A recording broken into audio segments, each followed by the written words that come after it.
अच्छा बनने की लालसा कैसे होगी? इसी के अभाव में, कुसंग में आदमी शराबी बनता है। इसी के कारण जो अकर्म है सो करता है, चोर चौहान लुटेरा डकैत बनता है। मैं अच्छे अच्छे घर के बच्चे को देख रहा हूं, शराबी हो गया और शराब पी करके वह किसको गाली देगा, किसको मारेगा। जीवन संगिनी को भी इतना पिटान दिया कि उसको भी घर भागना पड़ गया। तो भाई आपने तो बेटा को डॉक्टर तो बना दिया, इंजीनियर तो बना दिया, लेकिन उसको अच्छी बुद्धि नहीं दिया, अच्छा ज्ञान नहीं दिया, अच्छे लोगों का संग नहीं मिला, संत के विचार को सुनने का अवसर नहीं मिला। इसलिए मैंने पुस्तक भी लिखा है, माता पिता का दायित्व और संतान का धर्म। बाप माँ बन जाता है फट से, अब यह हुआ बस माँ बाप बन गया, लेकिन माँ बाप को क्या गुण चाहिए, क्या बुद्धि चाहिए, क्या विवेक चाहिए, कैसे बच्चा को क्या मिलना चाहिए, इसका भी ज्ञान माँ बाप को होना चाहिए।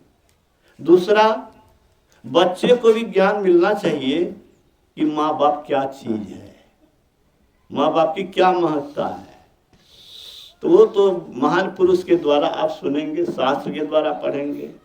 कुछ अपनी बुद्धि से भी लोगों को विचारना चाहिए कि माँ बाप हमारे लिए कैसे किए हैं। जैसे आप अगर जवान हैं तो आप जैसे अपने बाल बच्चे के लिए पालन पोषण करते हैं, प्यार से, अपनत्व से, अपनी इच्छा को दबा करके बच्चे की इच्छा पूरी करने में हम खुशी होती है, चलो भाई हमारा बच्चा खुश हो गया। अपनी लालसा को मिट्टी में मिला दो, लेकिन बेटे बच्चे की लालसा पूरी होनी चाहिए, उसमें आनंद अनुभव करता है माँ बाप।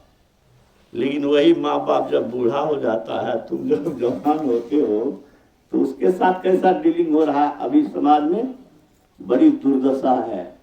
इसलिए संतान का धर्म नामक पुस्तक भी मैंने लिखा है, जिसमें महान पुरुषों का, देश के संतों का, महात्माओं का, महान पुरुषों का, लेखकों का विचारों को उसमें लिखा है।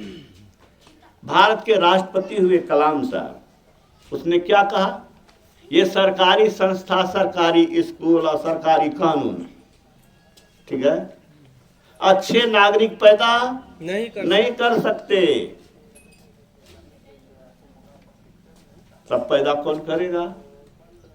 तो उन्होंने कहा आध्यात्मिक संस्था, ये सत्संग का जो मंडली है, संतमत संस्था, आध्यात्मिक संस्था, और अभिभावक, दूसरा कौन? अभिभावक को क्या चाहिए? खाली बाप बनने से, मैं बनने से नहीं होगा। उसको चाहिए कि जीवन के सही मूल्य को सीखने की शिक्षा बच्चे को दे 15 वर्ष की उम्र तक। इसलिए बड़ी आवश्यकता है अच्छे नागरिक बने। कोई चाहता है कि हमारा बेटा बुरा हो? हम सब कोई चाहते हैं कि मेरे बच्चे अच्छे हों। कुल हमारे साधु थे, हैं अभी, बेटी की विदाई हो रही थी, तो विदाई के समय तो रो भी रहे थे, उनकी रुलाई देखकर हम लोग को भी रुलाई था। लेकिन कहे क्या उन्होंने, दोनों कुल के लाज राखिएगा बेटी, वह दुश्मन है, वह ससुराल को उजाड़ रही है, बेटी के जीवन को भी उजाड़ रही है, नरक बना रही है। इसलिए बड़ी आवश्यकता है सत्संग की, सद्ज्ञान की। घर में अच्छी पुस्तक रखिए, संतों का साहित्य रखिए, समय समय पर सत्संग कीजिए, साधु महात्मा के उपदेश को अपने जीवन में उतारिए, और कुछ दीजिए कि नहीं दीजिए, सद्बुद्धि दे दीजिए, वो अपना अच्छा से जीवन काट लेगा। अगर दुर्बुद्धि हुई तो आपका करोड़ों का संपत्ति मिट्टी में मिला देगा।